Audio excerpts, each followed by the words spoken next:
ایک خاتون ہیں، وہ اپنے شوہر سے کہتی ہیں، ان کی سنت کے مطابق داڑھی ہے کہ تم داڑھی شہید کرواؤ ورنہ مجھے طلاق دے دو، کیونکہ میری سب سہیلیوں کے شوہروں کی داڑھی نہیں ہے اور میری سہیلیاں میرا مذاق اڑاتی ہیں، کیا حکم شرع ہوگا؟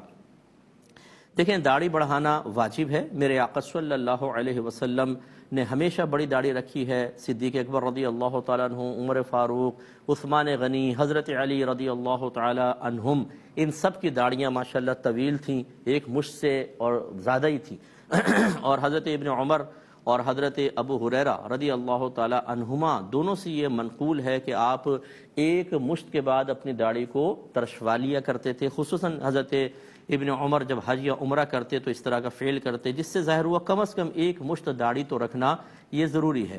اور یہ یاد رکھیے کہ جب نبی کریم صلی اللہ علیہ وسلم کسی چیز کی تلقین کریں اور اس عمل کو خود بھی لگاتار اپنائیں، اس میں دوام اور استمرار ہو، تو یہ اس کے واجب ہونے کی علامت ہوتی ہے۔ یہ ضابطہ اصول ہر جگہ لکھا ہے۔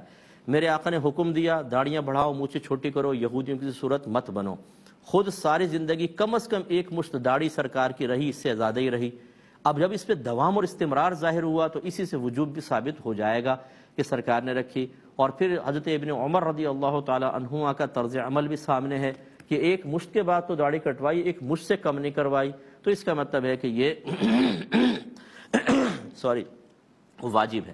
اب ان بہن کا یہ مطالبہ کرنا کہ جی میری بیویوں کے شوہروں کی داڑیاں نہیں ہیں اس لیے آپ بھی شہید کروائیں، یہ بالکل غلط مطالبہ ہے۔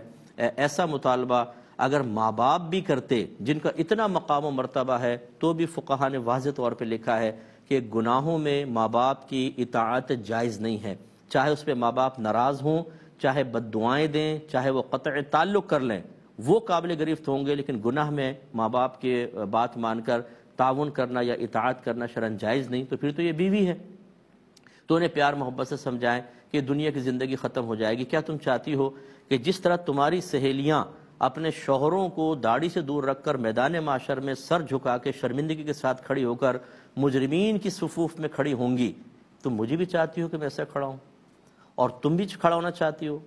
تو بالکل اسٹرکٹلی طور پہ ایسی چیزوں میں کوئی تعاون نہیں ہوتا ہے۔ پیار محبت سب اپنے مقام پہ۔ میں 50 دفعہ شوہروں سے کہتا ہوں، اپنی ازواج کا میں اپنے شاگردوں کو سمجھاتا ہوں کہ جب آپ کی شادیاں ہوں اپنی بیویوں کا خیال رکھیں، وہ بھی کسی کی بیٹی ہے، کسی کی بہن ہے، لیکن اس کا مطلب یہ نہیں ہے کہ وہ سر پہ چڑھ کے ایسا ناچے کہ اس کی نگاہوں میں اللہ اس کے رسول کے احکام کی اہمیت اتنی سی ہو اور یہ اتنی قد آور ہو گئی ہے کہ ان کا کہنا مان لیا جائے۔ شوہر اللہ کی نہ مانے، رسول کی نہ مانے، ایمان داؤ پہ لگا دے، ان کی محبت کو، ان کی وفاؤں کو ثابت کرنے کے لیے ان کے سامنے سرنڈر ہو کر جی ایچ بن جائے۔ جی ایچ مینز غلامٹا، میں عموماً یہ شارٹ وے میں استعمال کرتا ہوں کہ غلام بن جائے، ایسا ہرگز نہیں ہوگا۔